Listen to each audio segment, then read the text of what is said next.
Hello everyone, it is Joe here from OmniPoke, the channel that brings you guys everything Pokemon. If you're after PTCGO codes, make sure you check out the PoTown store. You can get a nice 5% discount on your orders using the code OmniPoke.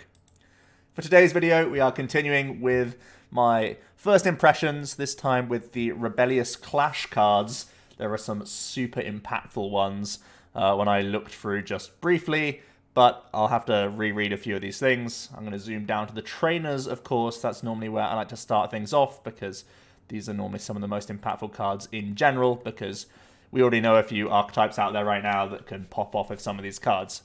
We start off with a potentially very strong one, which is Scoop Up Net. Put one of your Pokemon, excluding V and GX, into your hand. So this is like a poker turn from the SP era, but it's way more universal now. This is a Super Scoop Up hitting heads for every non-GX Pokemon out there, or non-V Pokemon out there.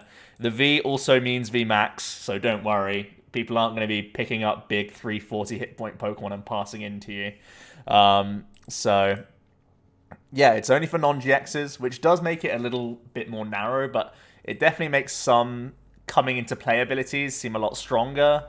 There's things like the Mind Report Mewtwo, where you can do almost like a VS Seeker style effect. There's actually another card that has a VS Seeker style effect in this set, actually. But obviously Mewtwo, you can now pick it up and reuse it for later turns, which seems very interesting. There are some other Pokemon that sort of come into play, some like stage 1s and 2s that can have upside. Things like the Gengar that can put 6 damage counters on GX Pokemon when it comes into play. Now you can scoop up net and try and like re-evolve all those things and get it using the guy multiple times, which could be interesting. There's actually the other Gengar, the one that we got from Sword and Shield, that may work off this scoop up net. It's a slight upgrade to the Last Chance Potion, which was previously the best means of healing that Gengar heal shenanigans deck had. The Scoop Up Net can be used on a Lunala Prism Star now, and if you do that, you can heal 150 a time with the Scoop Up Net, because Lunala has 160 hit points. So it's a small buff in the healing options to the Gengar like damage counter moving kind of archetype, and that could be becoming more relevant now that we have a very good Psychic V Max in the set as well. So something to bear in mind, that Scoop Up Net is actually a small buff for that. But yeah, there's a handful of other like coming into play effects. I think that's the main thing you want to look at with the Scoop Up Net. It's things that can benefit from when you put this into play, do this, because then you can just like spam it if it's a basic. Maybe if it's a stage 1 like the Delcatty. This sort of stuff was my initial reaction at Scoop Up Net. I don't think it's that good for tanking. Possibly some Metal 1 prizes can get away with it. Maybe like a Metal Core Barrier on a Steelix, something like that, you know what I mean? Or a Copperaja. You can probably do some shenanigans there where you're undoing a bunch of damage. But it's just another one of these cards that's kind of lying in wait till we get the next sort of Hooper or like Ninetales style card where you just say no to certain attackers. And if it's a non-GX and you can start picking this guy up over and over again, it's going to become super annoying. So at the moment, it has some synergy with basically just some Pokemon that come into play. But for future, this could be a scary card if we get like Hooper for V Pokemon basically on a non-GX card. You know, they normally like to print those sorts of cards for some reason, and Scoop Up Net is going to be pretty dirty with that. There also could be some synergistic cards later that we'll look at as well. We have Nugget. Is a trainer that says play this card when drawn from your deck at the start of your turn before putting it into your hand, and then you draw 3. This card is glamorous, and there are some synergies here with Oranguru or Smoothover. But at the end of the day, it's just a draw 3. It's disrupted by Marnie. It's disrupted by Stamp. So it seems passive. It seems similar to like a Lucky Egg. Now, Nugget doesn't compete with Lucky Egg in terms of a tool spot, which is reasonable. But I think this is normally not that proactive means of draw. So I think it's actually pretty glamorous, but not great. It may bait out some Stamps in the early games if they know you're playing Nuggets or whatever. Because draw 3 is a decent effect for a trainer card, of course. but it kind of feels less... Like, I think I'd rather be playing something like Roller Skates from way back, where it's a straight 50-50 shot of hitting a 3-card draw if you're trying to play like a fast deck. So this Nugget doesn't actually help a fast deck. It's more for like just trying to stamp proof yourself, and there are just so many better options that we have than this Nugget. So there's actually a mini theme in this set of when you draw this card, do something. The Nugget doesn't seem that good for it, though, overall. I don't think it's ever making it into 60-card lists, even though it's pretty glamorous. We have Tool Scrapper returning in the format. I think this is relatively welcomed. There's not a lot of interaction with tools right now. There are some annoying tools around there, like spell tags, stealthy hoods, these sorts of things. So having a bit more back and forth with this is welcomed. Having to play things like Labs or Faber feels really bad. So Tool Scrapper coming back into the game. Tools aren't like super dominant right now, but it does seem like a good time to have it back in the game, especially because there's this Cursed Shovel card. I'm definitely playing Scrappers if this Cursed Shovel is going to start seeing play. If the Pokemon this tool is attached to is knocked out by damage from an opponent's attack, discard the top 2 cards of your opponent's deck. We have even more proactive mill strategy cards working. I don't know why. Why have they done this? Belelba Bryson Man wasn't enough. They've given us Cursed Shovel as well. Yeah, mill seems good. This card seems good. I don't know if it makes it in for mill or whatever. But yeah, this is extra mill synergies, and I think there's also another couple of Pokemon that can do some proactive milling in this set. So yeah, Cursed Shovel seems boring. Alright. Elena, the supporter, discard 2 cards from your hand in order to play this. Your opponent reveals their hand. Choose a trainer you find there and put it to the bottom of your opponent's deck. So it says trainer, so you can try and like ruin their supporter card, which I guess is kind of interesting for maybe some handlock shenanigans stuff going on. But I think as long as there's Oranguru and Zacian, I don't think there's a big problem with this Olena card. I think it's more powerful than it looks. Just naturally, it doesn't seem like a great card. It has Plumeria vibes where you have to discard cards from your own hand to get this effect, so you can't spam it as much as you would like to without having some drawback eventually. But it can force your opponent into an awkward spot at times by putting a trainer back to the bottom, be it stopping them drawing, stopping them having a combo piece like a custom catcher or something like that. So yeah, putting it to the bottom, I don't think that's that great if you're actually a mill-style approach, because you would rather shuffle it back in to have the chance of Belelbering it later. Because obviously if it's at the bottom, it'll stay in their deck. So yeah, I think the the card is okay for some handlocking strats, but I don't think handlock's in a great place right now. Turbo Mill seems way better of a win con. We have Dan, you draw 2, then you play rock, paper, scissors. If you win, you draw 2 more cards. Yeah, obviously terrible. Even if you're good at rock, paper, scissors, even if you're as good as I am at rock, paper, scissors, it's still not a great payoff to draw for a supporter. Boss's Orders is a crazy good card. Obviously, it's going to be changing the landscape of the Pokemon trading card game once again. We've seen this effect many times. It is a supporter that says, choose one of your opponent's bench and switch it with their active Pokemon. I think this is very helpful and healthy for the game, actually. I much prefer having supporter-based Gust than coin flip item-based Gust or combo item-based Gust in the form of custom catcher. I feel the game is going to be much, much healthier with supporter-based Gust. For far too long now, the Lily's Pokédoll decks have been way too viable of a strategy. It's just not on. That shouldn't be the case. So having the Boss's Orders in the format is going to make these Lily's Pokédoll decks way less viable, which is just fantastic. I'm not saying that Aggro Mill is going to go anywhere. We have this Shovel. We still have Surge Belelba combos, but I think with the Boss's Orders coming out, the Lily's Pokédoll decks will get significantly worse, as will hit and run style archetypes. We saw the Galarian Cursula yesterday in one of the new Japanese sets, the VMAX Rising. So I'm glad we have the boss's orders coming out essentially in the same set for us in English. So we don't have to worry about having to hit through cursorless. So yeah, this is obviously a very good card. It is going to combo off with some Versus Seeker style effects that we have in the format as well coming up later that we'll discuss. So you don't necessarily need to play 4 of this card in your deck. You can probably get away with like a 3 count a lot of the time, but yeah, it seems very, very good. It obviously benefits decks that have built-in draw, so you can actually spend your supporter for turn not drawing cards.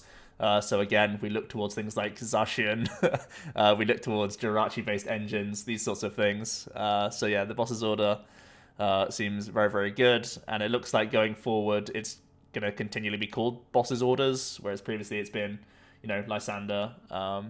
Instead of just calling this Giovanni, we're calling it boss's orders now, and it's basically the head honcho of the evil organization is going to be the name, just how we've seen things like Prof Research. Now, I don't know that for certain, but the way things are going, it's pretty likely that could be the case. We have Galar Mine, a very powerful stadium card that increases the retreat cost of each active Pokemon by 2 colorless more. So we've seen how impactful Absol can be at denying Jirachi some movement. The Galar Mine can do exactly the same thing. But this also has great synergy with stall-style archetypes where you're trapping things. Obviously, the boss's orders now gives every deck easy means of trapping stuff. If you really want to, this Galar Mine really helps out. Also, it's a good damage boost for Tangrowth archetypes out there right now. I think there's actually 2 more cards that we'll be discussing from this set that has damage modifiers based on your opponent's active retreat cost. This is basically a double up on the old Team Aqua's Secret Base, I think it was called. And Aqua's Base was played in a decent number of decks. It was definitely played in some Totina builds and a few other archetypes later down the line for denying pivots and stuff like that. So I expect Galar Mine to be good as a Jirachi counter in decks that also want to have a stadium bounce. That's the upside to, like compared to an Absol. For stalling archetypes, having an extra stadium just for trapping purposes, and also these damage modifiers for things like Tangrowth or things like the other attackers, the Probopass, and I think it's a Milotic V from this set. They're going to enjoy the Galar Mine, so I think this is actually a very, very decent stadium card. We have 3 amazing energies from this set as well. We have Speed Lightning Energy, provides a lightning when attached, and when you attach it to a lightning Pokemon, you draw 2 cards. That's just, you can just do that for free. You just get that. You just get 2 cards for free in an energy attachment, which is awesome. So, yeah, it's a great Guzhala target for Pikarom. Way better than Unit Energy. You get 2 cards for free. You can play this in any Bolton V, Coco V decks. Could be good for Morpeko as well. Obviously, Boss's Orders is going to be a bit rough for Morpeko.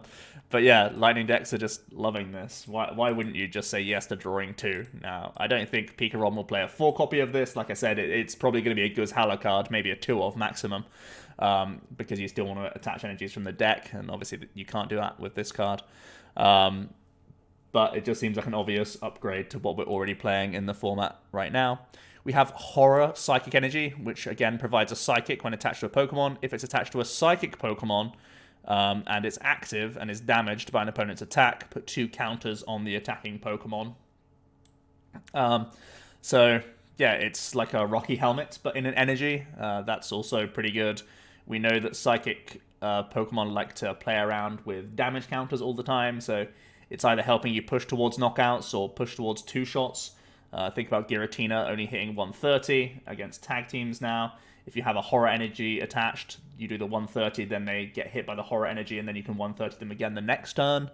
And there's also a very, very good Psychic attacker in this set. What's it called?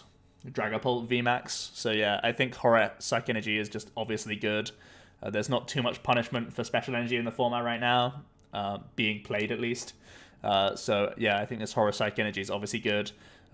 If the math isn't perfect, like just the 2 damage counters isn't enough, there's also Spell Tag to make it work in your favor. So yeah, Horror Psychic Energy seems very, very good. I don't think Mewtwo necessarily has the space to play this sort of card. They've pretty much stripped away from Guzhala so far in this format, and they normally have to rely on weak guards instead of this sort of card. But you may want to play this instead of the basic Psych Energies, because at least in Nico and Tord 60, they didn't play any search for the Psych Energies anyway. So you may just want to play Horror Psychic instead for small upside. So yeah, there's that too. Also, this can be attached to things that aren't Psychic.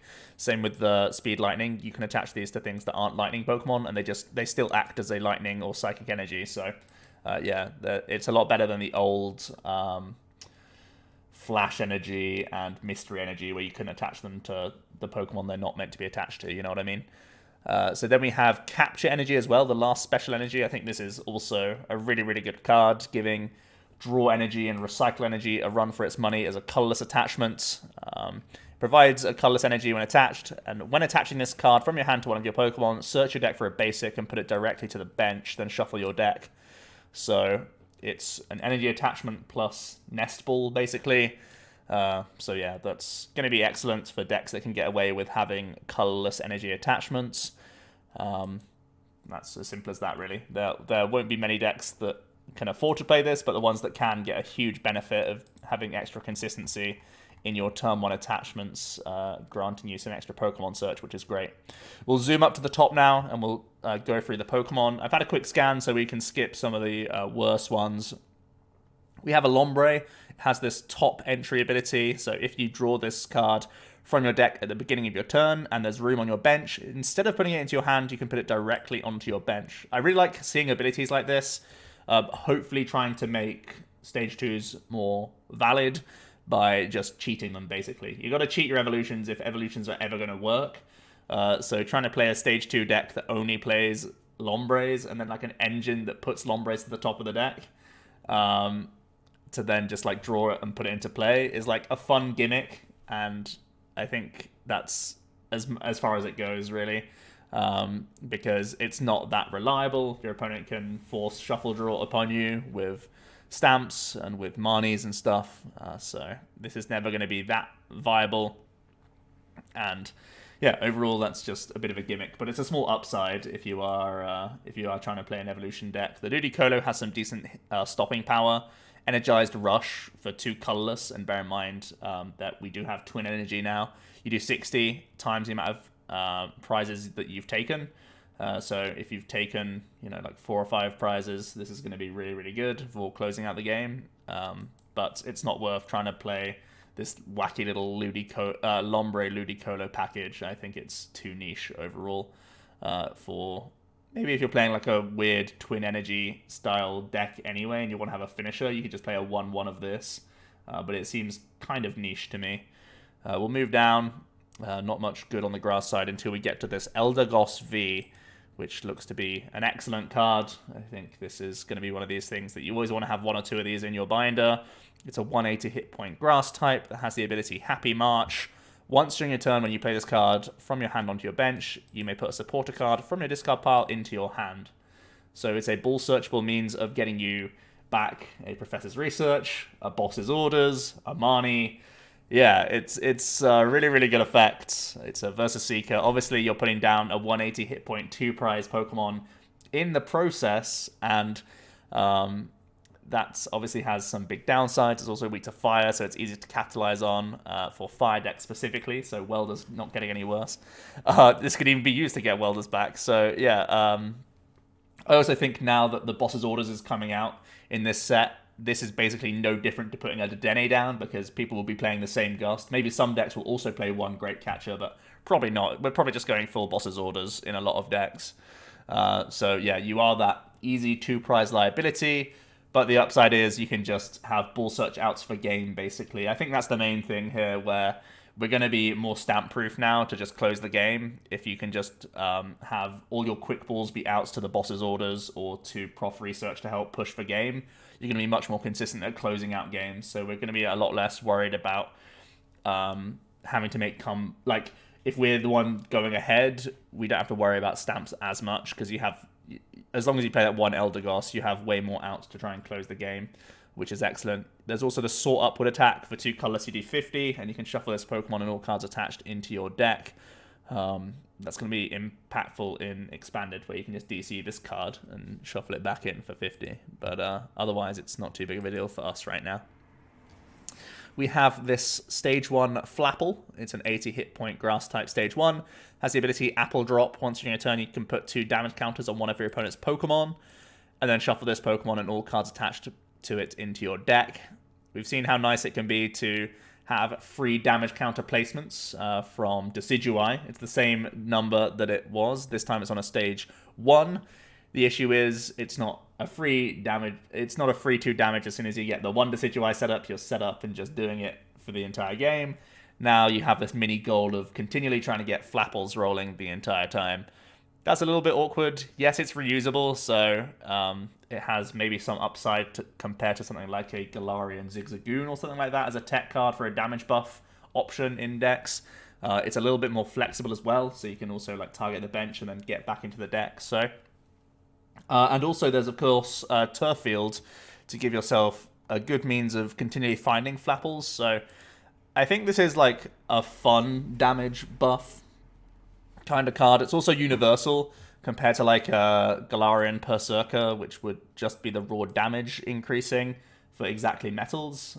Now this Flapple comes out and everything gets that plus 20 potentially that can also be recycled. Shuffling this card back into your deck isn't always an upside because you're like janking out your deck in the mid to late game, which isn't ideal. But if you try and make an engine where you can keep trying to get these Flapples back over and over again, like I said, Turfield can be a big deal for that. You could maybe have a nice damage modifier here to push things over. So yeah, seems fun. I don't think it's terrible. I can see it being a decent damage buff for decks that can't use Berserker. So yeah, seems okay actually. It seems pretty decent. We have Ninetales V. It's a fire type, 200 hit points V Pokemon that has Nine-Tailed Transformation. For a fire and 2 colorless, you can choose one of your opponent's active Pokemon's attacks and use it as this attack. I think normally the fire decks would prefer to be accelerating to other stuff a lot of the time. Being proactive is normally the aim of the game with fire, and this doesn't really seem like a very proactive attack. There are hardly any attackers out there that have better attacks than the ones that the fire stuff can use, but potentially if there are some big like VMAX Pokemon or something like that that are going to come in and start swinging against you, you could have a one-of because you can just welder attach to this card. So maybe for that first attack alone, it could be a decent one-of in fire decks. And then we have Flamethrower that does 180 and discard an energy from this card. Not super efficient, but it can deal with, you know, some basic V Pokemon. It can deal with Dedenes and such, so not the worst card. I can see it never being more than a one-of in fire decks, but if there are relevant enough Pokemon that you want to steal their attacks, like normally if there are 1-hit KO attackers that can like you can knock them out with their own attack, it then becomes a good card for sure. We've got Magmortar, he's not doing much. We have a Lampent, which has that same ability as the Lombre. If you draw this at the beginning of your turn and there's room on the bench, instead of putting it into your hand, you can put it directly onto your bench. We have the Mimi Chandelure deck right now in the format. Lampent is a small upside to that. That's about it. You just put it in the Lampent deck. It's better than the other Lampent, I guess. We have a Chandelure that can deny weakness, but that's way too slow on a stage 2. We have Pelipper not doing much. Here's the Milotic V that I was mentioning earlier when talking about the Galar Mine. Aqua Impact does 10 plus 50 more for each colorless in your opponent's active Pokemon's retreat cost. I actually think this is really, really good scalable damage. A 50 modifier on retreat cost is a big deal. ADP has a 3 retreat cost. Mewtwo has a 2 retreat cost. You can play a bunch of Absols. You can play... obviously, that Galar Mine is going to be a big deal, probably a 4 of.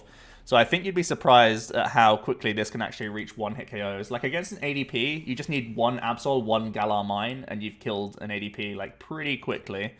So yeah, you probably need to play Frostmoth in this. That's the problem, right? It's going to be a decent amount of setup. You've got to play the Moth, and then you have to Also get 1 or 2 Absols in your deck and also play like 4 Galar Mines. But I actually think it's reasonable to try and make this work. It seems like it's going to be heavy setup based, and it's adding more steps to Frostmoth already, which doesn't sound ideal because Frostmoth isn't the most consistent thing out there right now. But that damage output is actually pretty appealing. I think you'd be surprised at how easily Milotic V will be knocking stuff out, so yeah. And also you have Hydro Splash, which can do 150 and sleep, which is a panic button option if you really need to try and two-shot something and like stamp and sleep, something like that, you know, to try and close games. All right, what else we got? We've got this Seismitoad. He's not doing much, too expensive. They've done Galarian Darmanitan dirty, even though they've given him excellent artwork. They've ruined him on the text. Ice Q, for me, feels like a baby version of Volk Prism Star. It has a great ability in Ice Face. If it's at full hit points, any damage is reduced by 60, so you're essentially a 180 hit point 1 prizer, which is actually pretty good. And you have Blizzard, you do 70 and 10 to each of your opponent's bench Pokemon. And obviously Volk Prism does the 100 and then 20 to each of your opponent's bench, so it's extra synergy on top of that Volk. So potentially some wacky water spread memes going on if you want to. I think overall this is probably falling short of the mark, and it's not going to push.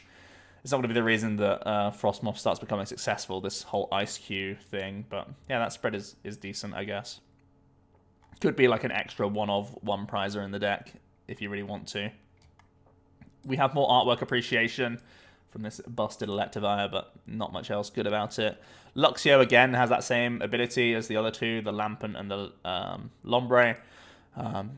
If this is drawn, you can put it immediately onto the bench if you have space. I don't think it's that great. Like I said, I don't think his ability is that strong. Like, it's glamorous, but it can be countered like quite easily. You still need to play all the basics, and you still need to play rare candies and stuff like that. But it's like, it's got that small upside. Like, every now and then you're like, oh, hey, my Oranguru combo worked this turn. Great. I have like a bit of extra cheating. I have a bit of extra... Well, I have a bit less reliance on candies and stuff throughout the mid-game. So maybe that's... Maybe I'm underselling how strong this ability actually is. Like, it'll probably come off once or twice in the game, and it makes it less reliant on finding candies, which I guess is important for stage 2s. And I think this Luxray is actually strong enough, possibly, to try and make this combo work. So far, we've seen the Ludicolo. It didn't seem that great. The Chandler is already like a big Gambit-style deck. This Luxray seems like it has decent damage output behind it. Raid for 60, and you do 100 more if you evolve this turn. From Luxio. That's the problem here. You can't just rare candy. You have to always be from Luxio. But doing 160 for 1, yeah, that's good tempo. And you have E-powers on top of that. So, yeah, Luxray seems like it can do good damage. It's still probably going to be too clunky and slow, obviously. We know that stage 2 Pokemon are always going to have a problem, even with, like, especially with ADP in the format. Making these 1 prizes, 2 prizes, it's just going to be rough. But yeah, it seems like a cool combo. We have Toxtricity V. You can do 20 and Poison for 1 attachment, and you can do 90 and 90 more if the opponent's active is Poison. Some internal synergy with its own first attack, but nothing too spectacular. We have Toxtricity V Max, 320 hit point lightning type that has Giganto Riot. You do 160 and 80 more if your opponent's active is poisoned. So again, looking towards some poison synergies out there. But yeah, 240, it's a decent number. You have E-power, so just 1 E-power is knocking out tag teams. You have the potential reach on VMAXs with multiple E-powers. So the damage output's there. Lightning does have decent acceleration as well. You've obviously got good old speed, lightning energy now to help give yourself some extra early game consistency. So I think this Toxtricity is not the worst. Fighting hasn't really kicked on that much right now in the format. There might be a card that we'll see later in a second, actually, that could be improving some fighting style archetypes, which is a bit of a problem for this. But inherently, the damage output's pretty okay. There's the new Garbodor as well, which I think is a stage 1 that can auto-poison things if there's a stadium in play, which is pretty easy requirements to do. You've got Coco Prism still, you've got good old Thunder Mountain, and the fortunate thing about VMAXs is they normally don't go down in 1 hit right now. So yeah, this Giganto Riot, I can actually see it like carrying its way through the game. I can see this guy definitely taking 4 prizes on his own before he does get knocked out. Like, he knocks out something, he then tanks and knocks out something else, maybe like 4 or 5 prizes on his own back, as long as you've also got the Garb up. That's actually pretty okay. I think this card's certainly decent. The lightning support's just so good that I can see this card working. Got more Pekko, which is good for Cube, but nothing else. Keep an eye out for this card for Cube. There's Clefable. Once during your turn, when you play this to evolve, you may choose an energy attached to your opponent's active and return it to the top of your opponent's deck. Far worse than anything like Crawdaunt or anything that we've seen in the past, which is a problem. It's an anti-tempo card. So yeah, probably not going to see much play. But do bear in mind, these are the sorts of effects that I was talking about earlier with the scoop up net, right? It says when you play this card to evolve, like, look at all of those abilities again when you're looking at scoop up net. This one probably still is too weak, but there are effects that have coming into play that the scoop up net is going to be really good for. We have a basic Sigilyph, 110 hit points, psychic type with the ability Strikes Back. If this is your active and is damaged by an opponent's attack, place 3 counters on the attacking Pokemon. So we also have the new energy as well that works off of this. So in theory, you could be putting a lot of damage counters on the opponent just by hitting into you alone. There's also Spell Tag, of course, because you're a psychic type. So I can immediately, just for this ability alone, see it being potentially a one-of in Malamar, just because it can place more damage counters around the place. And it's a 2-energy attacker as well, which is nice. We've seen how good Mimikyu can be just because it's a 2-energy attacker. It means you need like less setup in the opening turns. Its only attack, does 30 and 10 more for each damage counter on your opponent's active. So again, Giratina, you can hit like 130 into something. And if you're up against like V maxes now, or if there's a bit of healing from like an Indeedee or something, the second Giratina hit's not doing enough. Potentially something like a psychic damage instead could be doing enough. So this could be a Mali one-of for sure. I think it's like a decent card for that purpose. It's this same attack as good old Psychic Bind Wobbuffet. I think it's Psychic Bind. Yeah. We have a Palisand. This is a new Mill Man, unfortunately. It has Twin Energy and 3 CE accessible to it. And so 140 hit points Psychic Stage 1. Sand Burial, discards a card from the top of your opponent's deck. If this Pokemon has a Cursed Shovel attached, you discard 2 more cards. So Cursed Shovel is that tool that says if you get hit, or if you get knocked out, right? If you get knocked out, mill 2 from the opponents. So you're constantly doing a mill 3, but then the shovel is also getting extra mills on top of that. You have the potential to Belelba. You have all this sort of stuff. I can see Palisand competing with Cincino Control right now as a mill strategy. You're probably still playing Cincino as a draw engine, so you can keep drawing into your next line of Palisand, all that sort of stuff. But yeah, I think this card has potential. May end up just being straight up worse than the Pokédoll Cincino combo, but when the boss's orders is a card in the format, the Pokédoll strategy gets way worse, and this is just more proactive mill on top of everything else, right? This Palisand doing Sand Burial. So yeah. That being said, though, there's a Mimikyu that has that attack that can let you reuse a supporter that you played this turn, and that isn't being played in mill right now. So maybe just Mimikyu, putting a shovel on a Mimikyu instead is a better means of using this Palisand. We'll have to wait and see.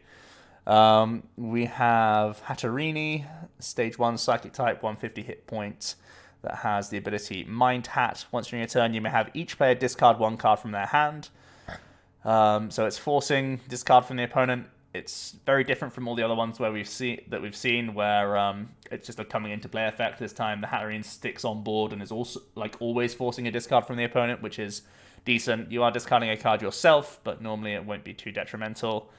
Your opponent gets to choose the card, which isn't great. So I think this is just a minor pain for the opponent, and obviously not that detrimental to you either.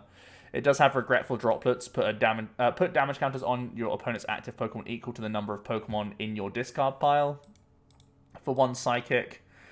So again, the Mind Hat, you can see the synergy here. You're trying to bin off your excess Pokemon as much as possible to increase your Regretful Droplets, but the modifier is just too low. It's just 1 counter per Pokemon, so you need to put like 20 Pokemon in your bin to make this reasonable. So yeah, pretty poor overall.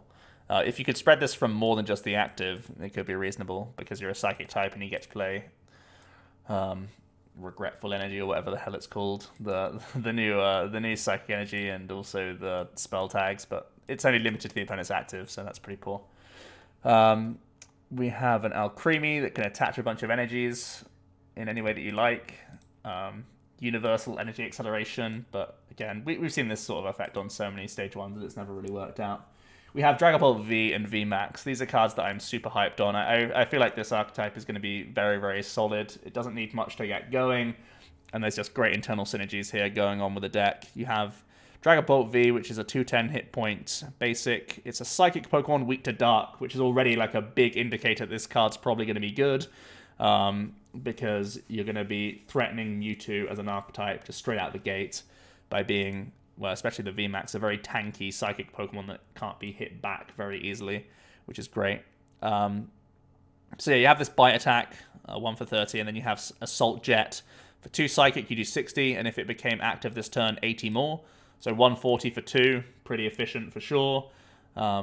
Reminds me of Gliscopod, of course, it's that same effect. It's not often that you'll want to put this guy in the line of fire, because it's so much easier to knock out a 210 hit point Pokemon compared to a 320. But if you just happen to miss your VMAX, you can at least still put some pressure on with Assault Jet. But the VMAX is where I'm really impressed. It's a 320 hit point Pokemon that has 2 attacks. The first is Shred. You do 60 and get through all effects. That's fine if there's going to be any annoying Pokemon in the future, but it's weak damage output. But then we have this Giganto Phantom that does 130 to the active, and you get to put 5 counters on your opponent's bench in any way that you like. I've said so often that Psychic loves this sort of synergy of placing damage counters. We have spell tags. We have this new energy as well that can put 2 counters on the opponent's active. So you can really do a lot here. You can finally start punishing some Jirachi engines that are being played everywhere right now. You can set up Pokemon in the back here and there. I think one thing that's kind of awkward about this card, of course, is that you won't have that many spell tag pops because, you know, only 1 VMAX goes down. Well, you can only really let 1 VMAX go down and like maybe 1 or 2 other like Giratinas or something like that in your deck. So I can certainly see this Dragapult being a finisher in like a Mali deck, or at least like a 1-1 like a 1-1 line in the Mali deck. It seems like a really, really good card for that purpose. Just being this late game card that has extra damage counter placement going on your side and is probably going to tank a hit for sure. So yeah, I can see it alongside that. I can see it just being on its own, to be honest. You just play like a thick Dragapult line, play some Jirachis to work off of the early Assault Jet stuff. And it just, like, the deck kind of builds itself if you want to just play purely towards this Phantom thing, where you're placing counters around as much as possible. So yeah, maybe even this could work with the Flapple, who knows. So yeah, there's fun stuff to explore with this Dragapult VMAX. I think it's certainly going to be a decent card. We have this Medicham, which is 60 and 20 more for each energy attached to your opponent's active for a triple acceleration, but not much else to say there. We have this Runarigus, which isn't great. We have this interesting Stage 2 Colossal, 160 hit point fighting type Stage 2 that has the ability Tar Generator. So once during a turn, you can search your discard pile for up to 1 fire and 1 fighting energy and attach them to your Pokemon in any way that you like. So this is very similar to a Vikavolt, but rather from the deck, it's from the discard pile. And in many ways, that is far, far better. Vikavolt was obviously a good deck thinner and stuff like that, so we've got to do the hard part ourselves by binning off fire and fighting energies. But we have so much discard synergy in the format, probably not a big deal. We have Quick Ball, we have Hearth, we have Heat Factory, we have Professor's Research, plenty of ways to get stuff in the bin, so probably won't be a big deal. And it's great reload for fire and fighting. Fighting has not had acceleration for the longest time, so I'm really excited to see what this Colossal can do. There was that Sandaconda V that we saw from the previous set, the VMAX Rising, that could be coming, well, that will be coming out in our English set at the same time as this Colossal. I think it did 220 for 3 and discarded 2 energies, and it had a 1 colorless in its attack cost. So in theory, you could just keep Colossaling it back all at once, and 220 with a buff of a Dojo and a Diancie is actually going to be doing a decent chunk. So yeah, I think Colossal could be good for at least Sandaconda. Obviously, it could be decent for Stonejourner if you want to make that a more relevant archetype as well. Possibly good for things like Marshchamp even. That GX attack on Marshchamp is still really, really good. So I think Colossal's good. You'll notice that I keep talking about the fighting stuff rather than the fire stuff, and that's because we know fire has better acceleration and probably won't ever look towards Colossal. So yeah, I see this more as a fighting accelerator than a fire one, just because fire is already spoiled for choice in that regard. But yeah, this Colossal seems like a really, really good effect. It's excellent for sure. We have a Phalanx V. It's a 160 hit point basic. It has the ability Iron Defender as long as its Pokemon's in play. Any damage done to any of your Pokemon with Phalanx in its name by your opponent's attacks is reduced by 20. So it's still pretty fragile as an attacker, but you can try and put multiple Phalanx V down and make them a bit more tanky. Don't think it makes up for the already very weak hit points, though, a lot of the time. It has this Giga Impact that for 2 fighting and a colorless does 210, and this Pokemon can't attack during your next turn. I think if we're looking towards the Colossal kind of stuff, I think the Sandaconda is probably better than this, so yeah, something to bear in mind. And someone pointed out in my video yesterday that these work with the other Phalanx, the non-GX, so you can effectively hit 150 if your entire bench is Phalanx, but that's still poor damage output, and it means you can't play any draw Pokemon. So yeah, that's probably definitely bad.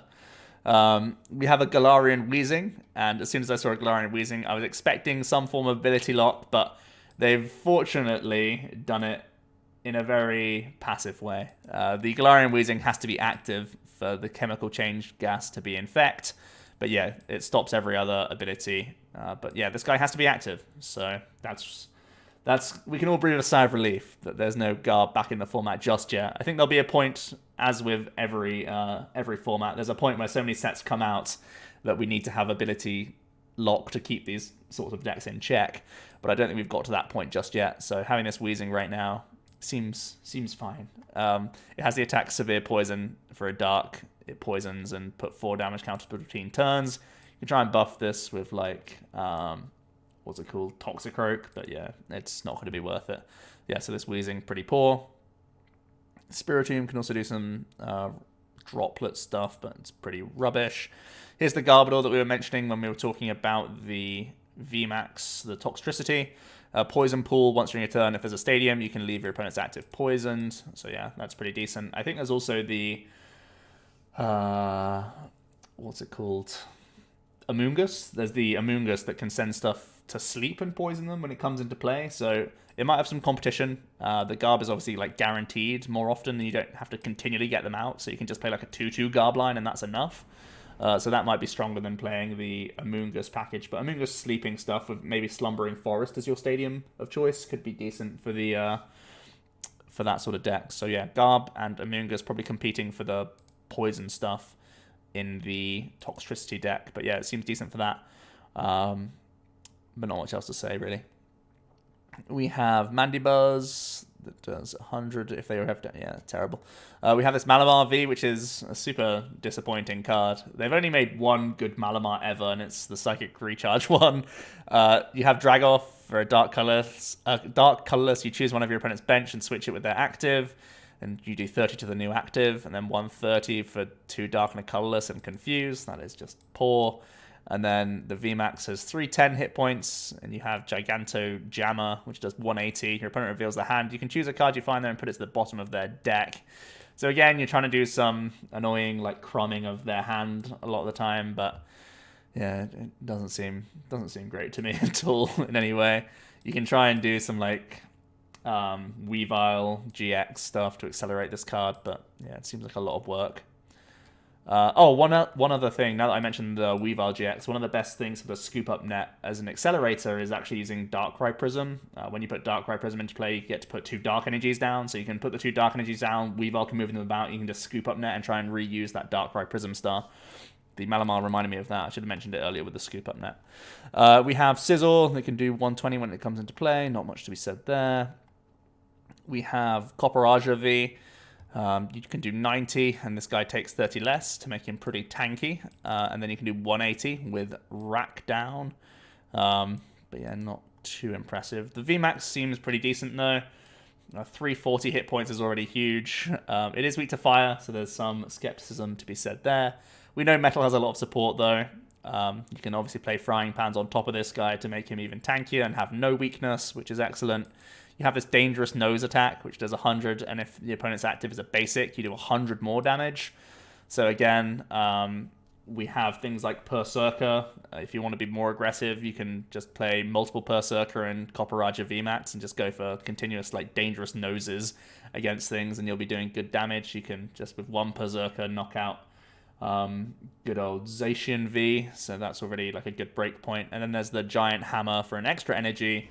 You do 240 as a baseline, so again, like a Berserker plus a Zigzagoon or a Vitality Band or something like that, you can be knocking out tag teams. So the damage output's pretty solid on this card. The hit points are super solid on this card. So yeah, I think there's a couple things that I like here. I can see it being decent. It's probably a lot of work compared to just trying to run Zacian as a metal Pokemon instead.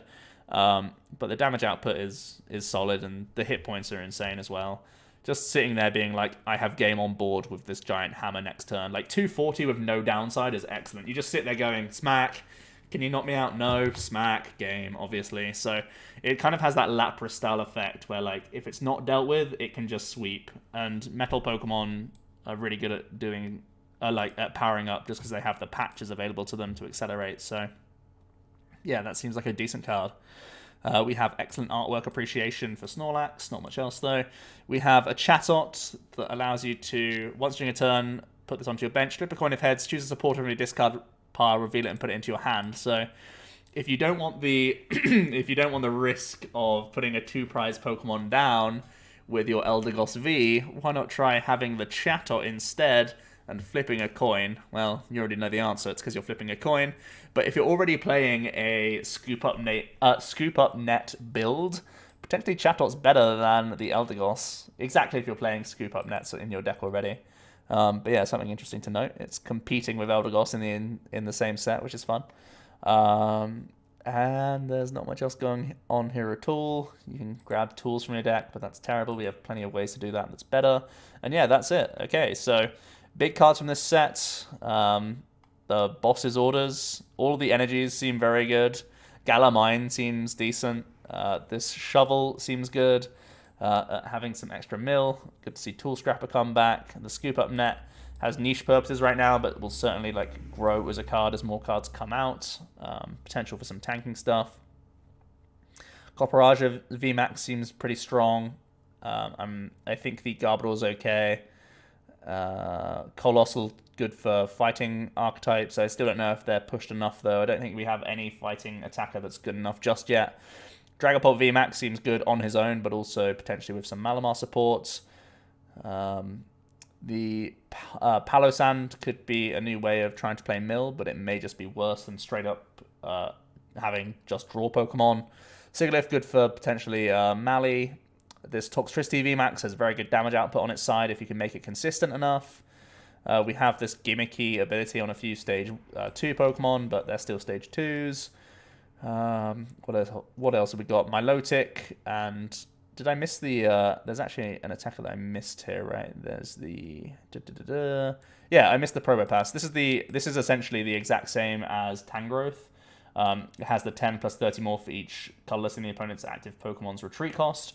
The upside of a Probopass compared to a Tangrowth is that you get to play Metal Core Barriers for defense or Berserkers for increased damage output on top of stuff like that. But normally Absol's going to be doing more damage anyway, so competing with Tangrowth. Tangrowth has potentially better Ball Search with Netballs, and the Tangela is way better than the Nose Pass because Tangela can trap stuff, and you have natural synergy with the high retreat cost stuff that you're playing in the deck. So I think Probopass is slightly worse than Tangrowth as a non-GX, just something that I thought I'd bear in mind before I forgot. Well, yeah, the Milotic reminded me of that. A Lampent that can help your meme deck, a potential addition for fire decks. Flapple is a decent damage modifier. Eldegoss V seems like an excellent card that will go into a huge amount of decks. Ludicolo, and yeah, that's it really. So the boss's orders, most busted card for sure, no doubt about that. That's going to be changing the landscape of the game going forward in a really good way, because I'm so done with dolls dominating the game. It's just not what the game was meant to be. So yeah, let me know what you guys think of the Rebellious Clash cards. Was there anything that I oversold, undersold, any combos that I missed? I will hear it all down below. Just my first impressions, of course, so I'll have some deeper thoughts on these and try and build lists for them by the time I've made my set review, which is still a while away. I think there are still some more cards coming out, potentially another set that comes out before we get the full English list. So yeah, I might have another first impressions to do later on. Thanks so much for watching though, guys, and I'll see you in another video tomorrow. Cheers.